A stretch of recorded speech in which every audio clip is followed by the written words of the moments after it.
Assalamu alaikum wa rahmatullahi wa barakatuh. Bienvenue sur Révélation de l'Islam. Dans cette vidéo, nous allons ensemble explorer des enseignements précieux de l'Islam qui, Inch'Allah, renforceront votre foi et apporteront de la lumière dans votre vie. Dans un monde marqué par le tumulte des conflits, des injustices et des divisions, une promesse résonne à travers les âges. Celle de l'arrivée du Mahdi, un guide divinement choisi, un espoir pour l'humanité. Il viendra dans un moment de chaos pour restaurer la justice et rétablir l'équilibre. Mais, avant qu'il ne fasse son apparition, chacun de nous porte une responsabilité. Aujourd'hui, explorons ensemble ce mystère divin et la mission qui nous incombe en attendant le Mahdi. Avant de continuer, un petit rappel. Abonnez-vous à la chaîne pour ne pas manquer nos prochaines vidéos. Si ce que vous voyez vous plaît, un like serait grandement apprécié.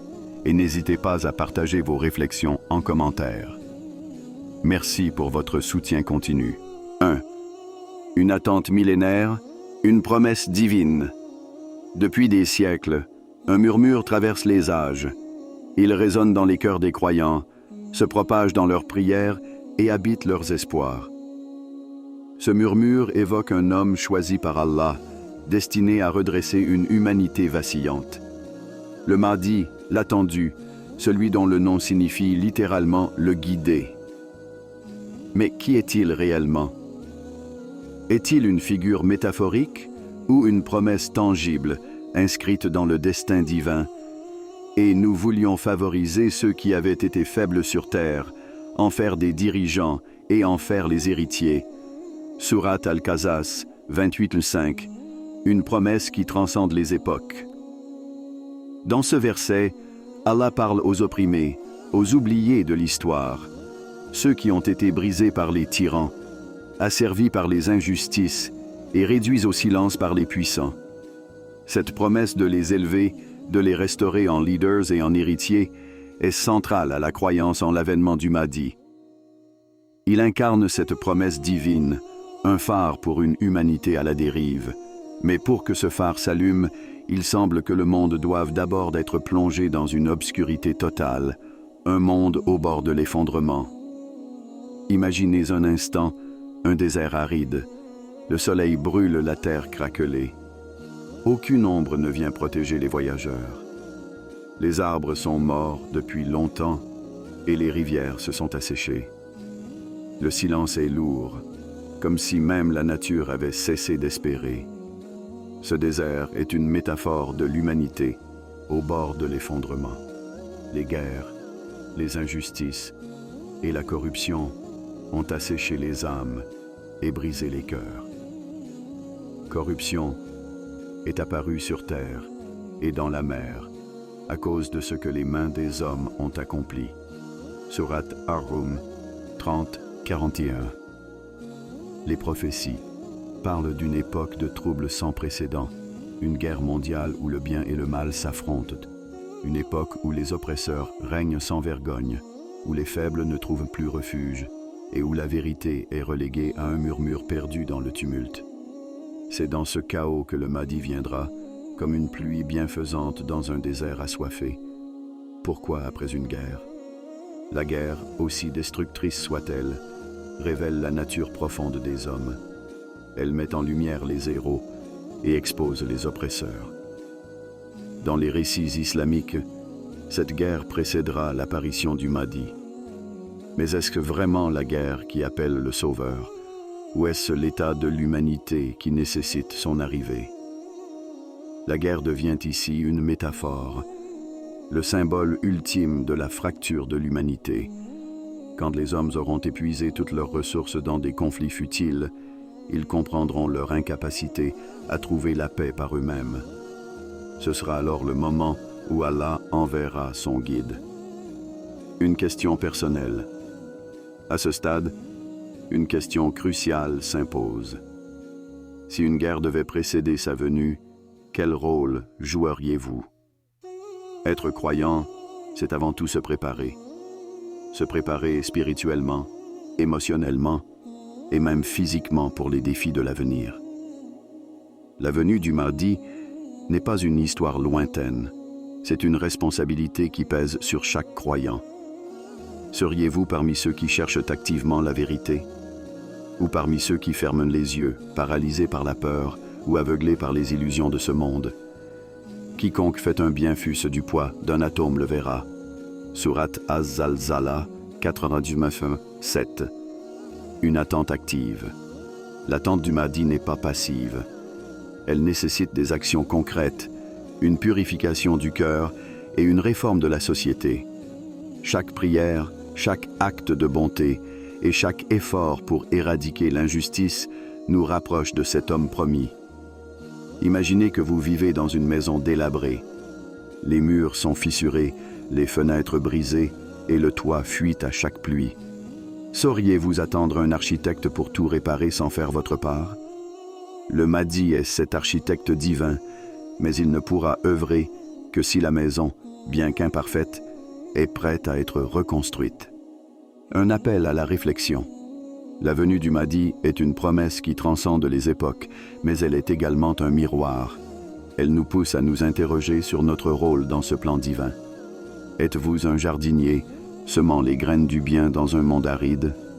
Ou êtes-vous un spectateur, observant passivement les conflits sans y apporter de lumière? La guerre, qu'elle soit physique ou spirituelle, est imminente. Le Mahdi viendra, mais serons-nous prêts à l'accueillir comme des croyants éclairés ou comme des âmes perdues? En attendant cette lumière, chaque action compte, car dans chaque prière, dans chaque sourire et dans chaque pardon, réside une part de la promesse divine que le Mahdi incarne. Dites dans la section de commentaires: Allah est grand. 2. Le prophète Muhammad, paix et salut sur lui, a-t-il décrit ce moment? Au fil des siècles, les paroles du prophète Muhammad, paix et salut sur lui, continuent d'éclairer les croyants face aux ténèbres des épreuves. Parmi les hadiths, certains évoquent une époque troublée, marquée par des conflits sans précédent, des injustices omniprésentes et une perte généralisée de repères spirituels. Ce moment décrit par le prophète semble être le prélude à l'apparition du Mahdi. Mais quels indices nous a-t-il laissés sur cet âge de chaos? Un monde en guerre, un monde divisé. Le messager d'Allah, paix et salut sur lui, a prophétisé un conflit mondial si intense qu'il diviserait l'humanité en deux grands blocs, l'Est et l'Ouest. Dans ce conflit, la soif de pouvoir atteindrait son paroxysme au détriment des valeurs humaines. Les plus vulnérables seraient laissés pour compte et les dirigeants, corrompus par leur quête de domination, ne se soucieraient plus de la justice. Il viendra un temps où l'homme croyant sera considéré comme un étranger dans sa propre maison. Dans ce hadith, le prophète met en lumière l'isolement spirituel que ressentiront les croyants. L'époque évoquée est celle où le mal semblera triompher et où les cœurs, endurcis par la matérialité, ne reconnaîtront plus la lumière de la foi. Un conseil prophétique: restez avec les croyants. L'une des réponses les plus saisissantes du prophète à ce sujet est contenue dans cette histoire rapportée par ses compagnons. Lorsqu'on lui demanda: « Ô messager d'Allah, que devons-nous faire lorsque les troubles enveloppent le monde ?» Sa réponse fut claire: « Restez avec le groupe des croyants et leur guide, et si aucun guide n'existe, alors fuyez vers les montagnes. » Ce conseil, bien que simple, est chargé de sens. Il invite à rechercher la communauté des croyants, un groupe uni par la foi et la droiture. Mais si une telle communauté venait à disparaître, le refuge serait dans la solitude, loin des tumultes du monde. Imaginez un instant la gravité de cette situation. Un monde si chaotique que la solitude serait préférable à la compagnie des hommes. Les montagnes, symboles d'élévation et de pureté, deviennent un sanctuaire. Ce hadith n'est pas seulement un avertissement, il est un miroir qui reflète l'état déplorable auquel l'humanité pourrait parvenir. La corruption comme symptôme de l'éloignement d'Allah dans le Coran décrit la cause de ces troubles. Corruption est apparue sur terre et dans la mer à cause de ce que les mains des hommes ont accompli. Surat Ar-Rum 30-41. La corruption n'est pas seulement économique ou politique. Elle est morale, spirituelle et émotionnelle. Elle résulte de l'éloignement d'Allah et de la quête égoïste des plaisirs de ce monde. Le prophète Muhammad, paix et salut sur lui, a également prédit que dans cette époque, les dirigeants ne seraient plus les serviteurs de leur peuple, mais leurs oppresseurs. Les pires d'entre vous seront ceux qui vous dirigeront. Ces paroles résonnent comme un avertissement.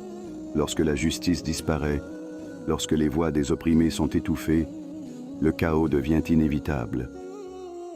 Reconnaître le Mahdi au milieu du tumulte. Dans un monde empli de bruits discordants, la question se pose. Si le Mahdi apparaissait dans votre vie, le reconnaîtriez-vous? Le Mahdi ne viendra pas avec des éclats de gloire ou des armées imposantes. Il sera un homme ordinaire, humble, mais guidé par Allah. Le prophète Muhammad, paix et salut sur lui, a décrit ses traits. Il portera mon nom et son caractère ressemblera au mien. Pourtant, le tumulte du monde rendra difficile la reconnaissance de cette lumière au milieu des ténèbres. Les voix de la propagande, de la mécréance et de l'illusion tenteront de détourner les cœurs. Une question pour votre cœur. Dans cet âge de trouble, une réflexion personnelle s'impose. Si le Mahdi venait à vous, sauriez-vous écouter son appel au milieu des cris discordants du monde?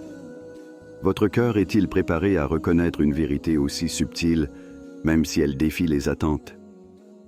Le prophète a prévenu. Il viendra un temps où tenir à sa foi sera aussi difficile que de tenir un charbon ardent dans sa main.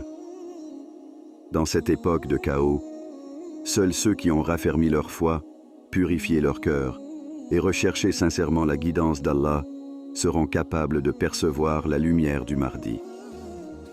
Un monde à repenser. L'apparition du Mahdi est liée à un monde en crise, mais elle n'est pas seulement un événement futur. C'est un appel à l'action dans le présent. En purifiant nos intentions et en réformant nos actes, nous pouvons non seulement préparer notre propre cœur, mais également contribuer à bâtir une société qui accueille le Mahdi avec dignité et foi.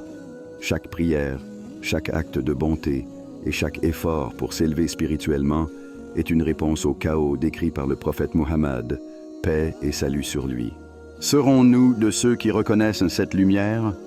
Ou serons-nous parmi ceux qui ferment leurs yeux à l'évidence divine? Avant de continuer, un petit rappel. Abonnez-vous à la chaîne pour ne pas manquer nos prochaines vidéos. Si ce que vous voyez vous plaît, un like serait grandement apprécié et n'hésitez pas à partager vos réflexions en commentaire. Merci pour votre soutien continu. 3. Un guide pour les opprimés. Le Mahdi, l'homme promis par Allah, ne sera pas un roi dans un palais doré, ni un dirigeant s'entourant de fastes et de privilèges. Sa grandeur réside dans son humilité, son altruisme et son dévouement aux opprimés. Dans un monde où les inégalités sociales, économiques et spirituelles atteignent des sommets, il sera l'incarnation vivante de la justice divine, une lumière pour les laisser pour compte. Un champion des opprimés. L'une des qualités fondamentales du Mahdi est son lien inébranlable avec les plus vulnérables de la société. À une époque où les riches exploitent les pauvres, où les puissants réduisent les faibles au silence, et où les droits des opprimés sont systématiquement bafoués, le Mahdi sera celui qui redonne à chacun sa dignité.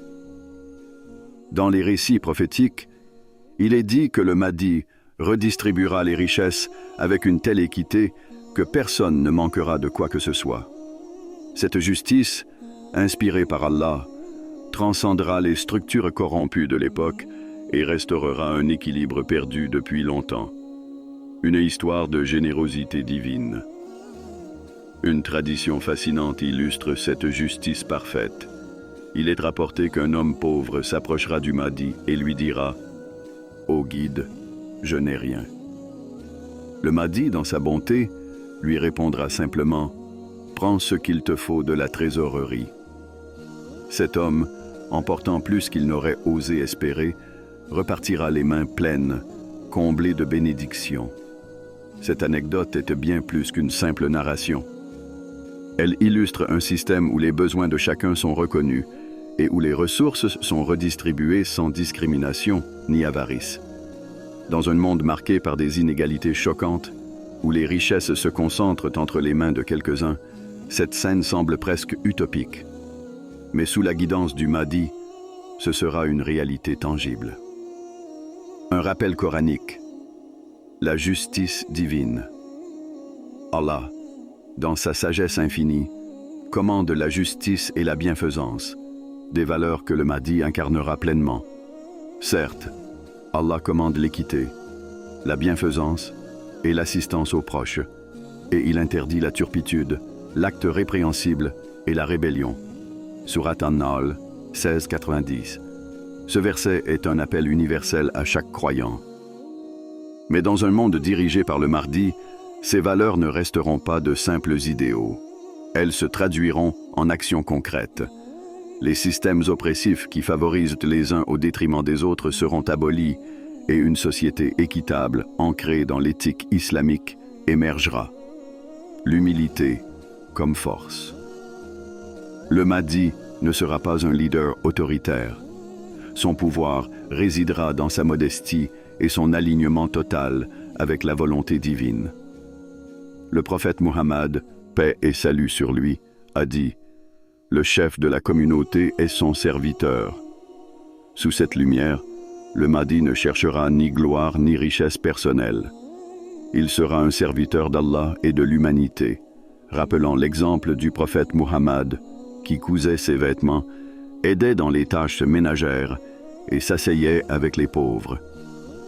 Dans un monde où l'arrogance est souvent confondue avec le leadership, le Mahdi brisera ce paradigme, montrant que la véritable grandeur réside dans l'humilité. Une société transformée. La venue du Mahdi transformera non seulement les systèmes de gouvernance, mais également les cœurs des hommes.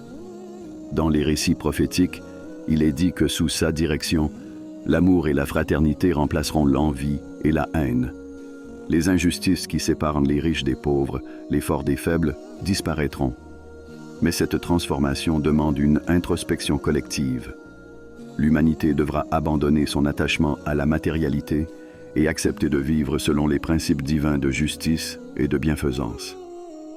Une question pour l'âme. Dans ce cadre, une question cruciale se pose.